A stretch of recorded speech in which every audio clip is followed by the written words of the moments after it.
Assalamualaikum warahmatullahi wabarakatuh.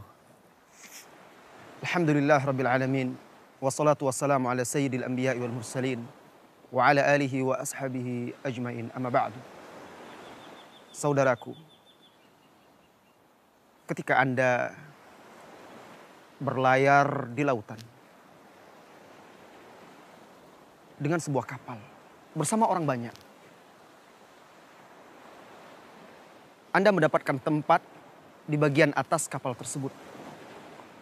Sebagian yang lainnya mendapat tempat di bagian bawah, di dalam kapal tersebut. Anda yang berada di atas bersama orang-orang yang berada di bagian atas bebas menyaksikan pemandangan, menikmati indahnya laut, riak dan gelombang. Anda melihat indahnya ikan. Ketika Anda butuh air, Anda tinggal ambil air di laut itu untuk keperluan-keperluan. Tetapi sebagian yang berada di bawah tidak seberuntung Anda. Jika dia ingin menyaksikan indahnya laut, jika ingin mereka mengambil air, mereka harus pergi ke atas. Bolak-balik, turun naik. Sehingga Anda atau sebagian orang yang berada di bagian atas kapal tersebut merasa terganggu.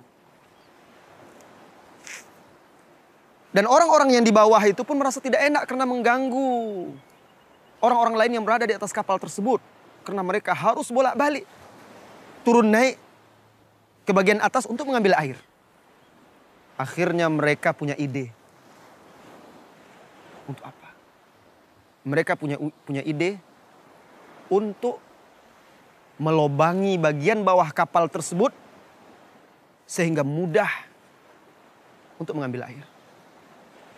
Mereka sepakat bagaimana kalau kita lobangi saja bagian bawah kapal ini sehingga kita tidak mengganggu orang yang di atas lagi. Kita tinggal ambil air saja.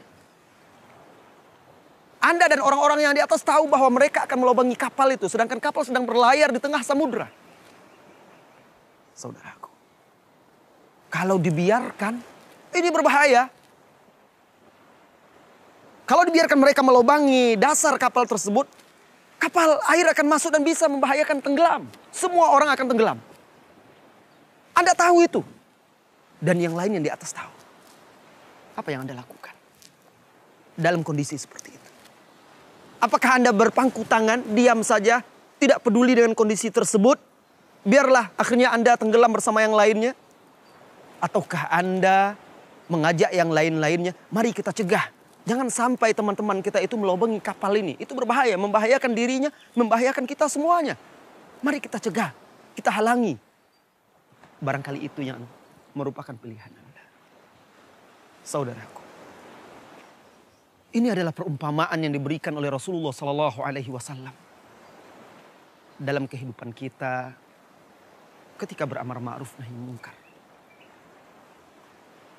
Tatkala kita menyaksikan kemungkaran, orang-orang yang berbuat kerusakan, saudara-saudara kita yang tergelincir, apa yang kita lakukan?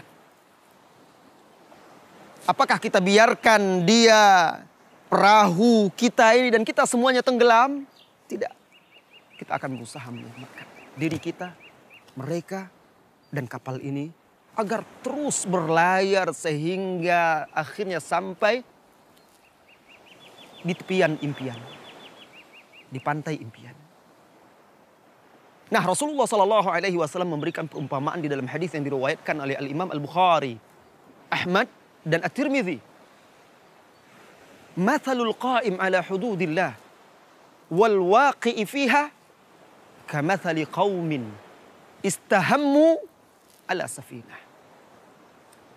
Perumpamaan orang-orang yang menegakkan hududullah, syariat Allah, agama Allah, dan orang yang melanggarnya seperti sekelompok orang yang diundi untuk menaiki kapal. Fa asaba ba'duhum a'laha wa asaba ba'duhum asfalaha. Sebagian mendapatkan tiket undian tempat di bagian atas, sebagian lagi mendapatkan tempat di bagian bawah. Orang-orang yang berada di atas bebas mengambil air.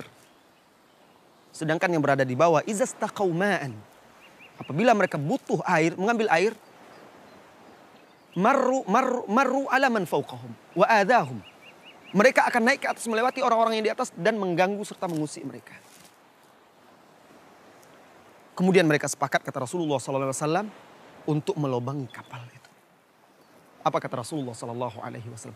Fa inhum tarakuhum, jika mereka yang berada di atas membiarkan orang-orang tersebut melobangi dasar kapal tersebut, melakukan perbuatan yang mereka inginkan tersebut, halaku, mereka akan binasa semuanya.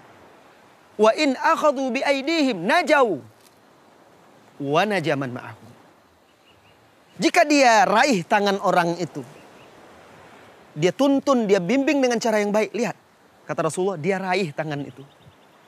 Bagaimana kalau kita raih tangan seseorang? Dengan cara yang baik, kita tuntun, kita bimbing. Maka dia akan selamat dan orang-orang yang bersamanya akan selamat. Ini perumpamaan amar ma'ruf nahi mungkar. Jangan biarkan kemungkaran. Jangan biarkan saudara kita tergelincir. Robah, tetapi robah dengan cara yang baik, yang arif. Seperti kalau kita melihat barangkali salah seorang dari saudara kita hanyut, diseret oleh gelombang, apa yang kita lakukan? Apakah kita akan sibuk berteriak, "Hei, sudah dilarang mandi, masih mandi juga. Kenapa masih berenang juga? Rasain sekarang." Apakah seperti itu? Atau kita malah segera berenang untuk menolongnya, menariknya, menyeretnya kembali ke daratan. Setelah itu kita beri nasihat, kita ingatkan dia dengan cara yang baik. Ini dia. Tegakkan amar ma'ruf nahi mungkar dengan ilmu, basirah, dengan cara yang lembut, hikmah, serta akhlak yang mulia. Mudah-mudahan kita termasuk orang-orang yang menegakkan hududullah, syariat Allah. Menegakkan amar ma'ruf nahi mungkar dengan cara yang baik. Sehingga mudah-mudahan bahtera yang kita gunakan untuk menuju Allah Tabaraka wa Ta'ala ini bisa selamat sampai ke tujuan saat kaki menjejakkan surga Allah Tabaraka wa Ta'ala insyaAllah. Wa sallallahu wa sallam ala nabiyyina Muhammad. Walhamdulillah rabbil alamin. Assalamualaikum warahmatullahi wabarakatuh.